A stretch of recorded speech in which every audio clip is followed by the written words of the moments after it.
मैं डॉक्टर राजेश कुमार सिंह, सम्मति wellbeing centre, greater Noida से। आज हम लोग पेट के अंदर जो गैस की समस्या है, इसके बारे में बातचीत करेंगे।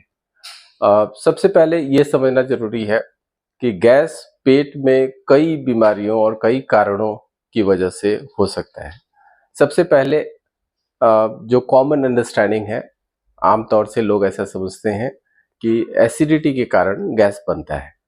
तो इसके उलट जो सच्चाई है वो ये है कि जिसको कम एसिड बनता है, उसके गैस बनने की संभावना बहुत ज़्यादा है। और ये स्टमक के लेवल पर हाइपो एसिडिटी कंडीशन, हालांकि इसका जो कारण है वो एच पाइलोरी बैक्टीरिया है, जो स्टमक के अंदर गैस्ट्राइटिस कॉज करता है लोअर लेवल पर। और उसकी वजह से खाना खाने के आधे 1 घंटे के अंदर ही आपके पेट के अंदर गैस बनना शुरू हो जाता है, आपकी ब्लोटिंग शुरू हो जाती है और आपको ढकारें आनी शुरू हो जाती है। तो ये इस बात का परिचायक है कि आपकी जो बॉडी है वो प्रोटीन के पाचन में उतनी सक्षम नहीं है और प्रोटीन पाचन के लिए जो जरूरी एसिड है वो नहीं बना पा रही है। जो एसिडिटी या हाइपर एसिडिटी के कारण जो गैस बनता है, उसमें आपको गले में या छाती में जलन की शिकायत जरूर होगी और ये हाइपर एसिडिटी का सूचक है। इसमें कभी कभी आपको अगर बहुत ज़्यादा एसिड बन जाए तो उस समय उल्टी की शिकायत भी हो सकती है, आपको मुचली आ सकती है। और ये दोनों कंडीशंस जो हैं स्टमक के लेवल पर हैं, ऊपरी हिस्से में, जहाँ सबसे पहले आपका खाना पहुँचता है। उसके नीचे जब आप चलते हैं तो स्मॉल इंटेस्टाइन है, और स्मॉल इंटेस्टाइन के अंदर एक कंडीशन है जिसको हम सीबो कहते हैं, स्मॉल इंटेस्टाइनल बैक्टीरियल ओवरग्रोथ, जिसमें गैस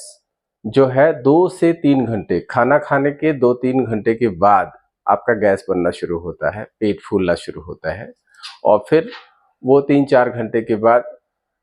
थोड़ा सा शांत होना शुरू होता है। कई लोगों को रात भर नींद नहीं आती, कई लोगों को रात भर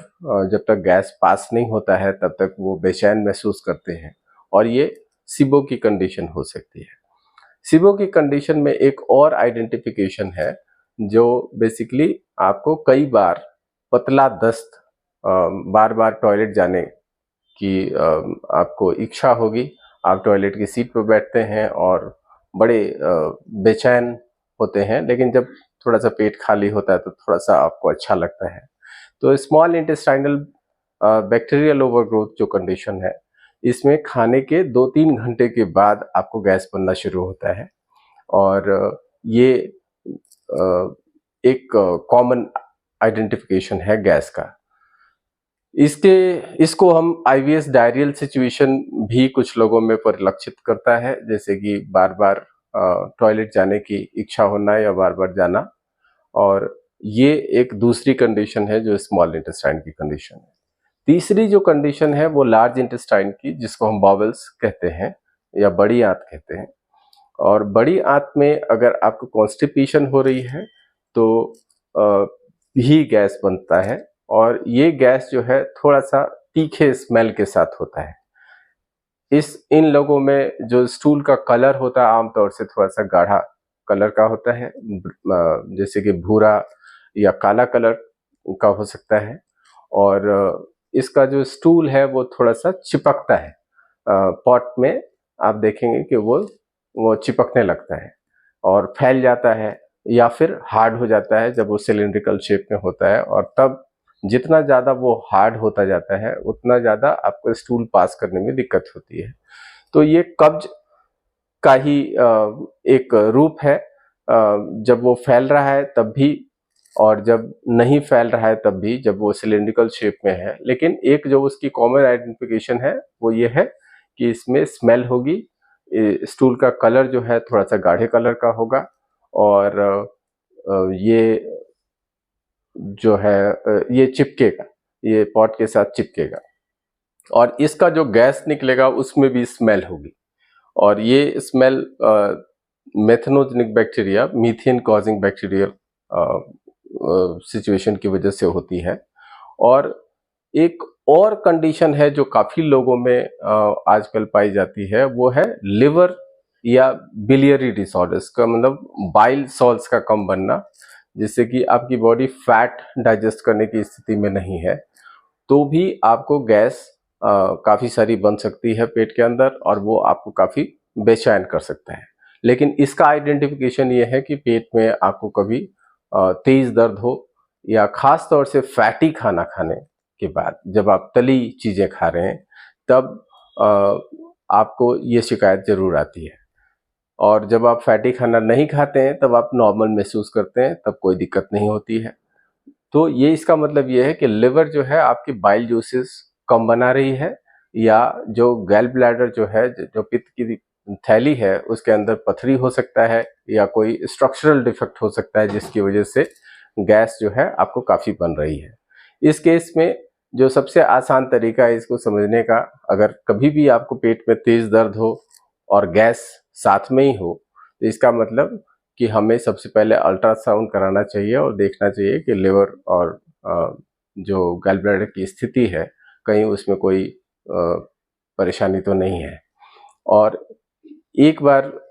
अगर आपको पता चले कि नहीं इसमें स्टोन है या गैल ब्लैडर की जो नली है जहाँ से पित्त रिलीज होता है उसमें कोई डिफ़िकल्टी है, तो उसको भी खान-पान और लाइफ़स्टाइल के तरीकों से उसको ठीक किया जा सकता है। तो अधिकतर जो गैस की बीमारियाँ हैं, उसमें ये समझना बहुत ज़रूरी है कि उसका कारण क्या है और वो कहाँ पे हो रहा है। अगर वो स्टमक के लेवल पर हो रहा है, हाइपर एसिडिटी या हाइपर एसिडिटी कंडीशन है, तो उसको सेम तरीके से नहीं ट्रीट किया जा सकता है, जैसे कि जो स्मॉल इंटेस्टाइन की प्रॉब्लम है, जिसमें डायरियल सिचुएशन है, जिसमें बार-बार आपको दस्त लग रहा है, या जो कब्ज की समस्या है, जिसमें कि आपका स्टूल जो है चिपकता है, गाढ़े कलर का है और उसमें स्मेल है या हार्ड हो जाता है। और इसके अलावा जो मैंने आपको बताया कि गैस जो है लिवर या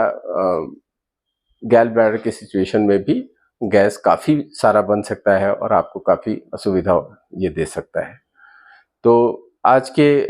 इस एपिसोड में हम गैस की समस्या के बारे में बात कर रहे थे, जिसमें अलग-अलग कारणों की वजह से आपके पेट के अंदर गैस बन सकता है। और अगर आप भी गैस से पीड़ित हैं, तो आप हमें संपर्क कर सकते हैं। हम